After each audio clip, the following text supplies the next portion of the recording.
Good morning, folks. For those of you just joining us on the Facebook group, here I have a plant with brassicas. They've been tore up by a little worm, a little green worm. You can see them right there. You see that right there? Right there's one. Right there is another one. Huh? Little monsters. Here's another one. They camouflage themselves very well, and they really decimate your brassicas. These eggs are laid by that little white butterfly that just kind of flutters aimlessly around your garden, and you think it's cute. Well, it's doing a little number on you. You don't even know it when you're starting. Here's another one. So what I do, I come and pick them. Here they go. I pick out the little worms, and I got a fish tank outside, and I just feed it to my fish. Now, these plants will recover. It's no big deal. They got good root systems because they've been here since the fall. Well, I seeded them earlier in the year, and they will recover, no problems. They got good root systems. But this is the third time I come out here. This morning I took about 20 off. Here's another one, so you can barely see them sometimes. Here's another one. I take these things off, and they like to stay in the stems.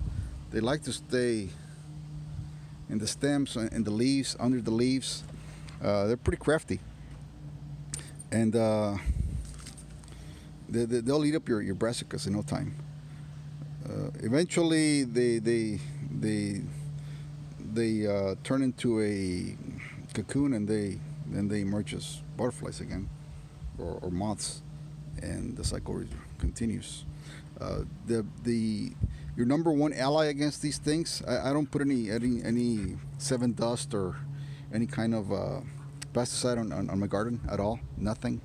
No pesticides, no insecticides, no herbicides, no nothing. The number one ally you got on these things is the wasps. If you ever see wasps in here, let them be. They love these things. They love these little critters, and they'll clean up these plants very quickly. But right now it's still a little bit cold. The wasps are not out in full. They're not out fully. Thing about wasps, here I have another one where you see that it also got decimated. But like I said, it's gonna come back.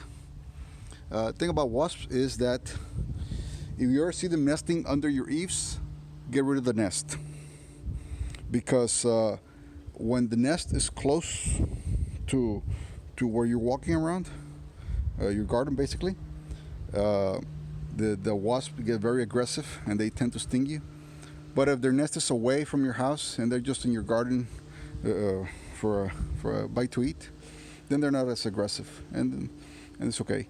So whenever I come to the garden, for example, and I'm cutting some lettuces or whatever I'm cutting for dinner or whatever, I come in and I move about slowly. And if I'm gonna stick my hand in there, sometimes there's a wasp feeding on a worm under a leaf or something. You don't see it, and if you move in aggressively, it will sting you. But if you just kind of go about slowly and just move slowly, it'll be okay. He won't sting you, and he'll just fly away. But that's what I do. I handpick the worms out of my brassicas, and I let the wasp take care of the rest whenever the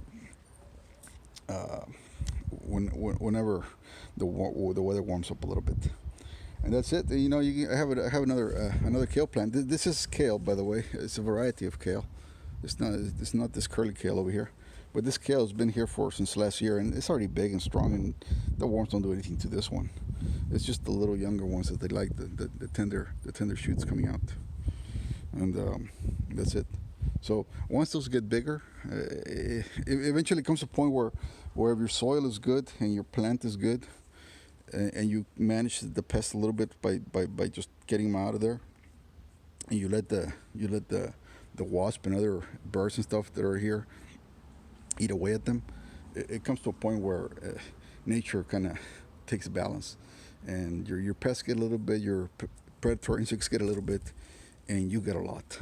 And that's the way it is. Until next time, thanks for watching.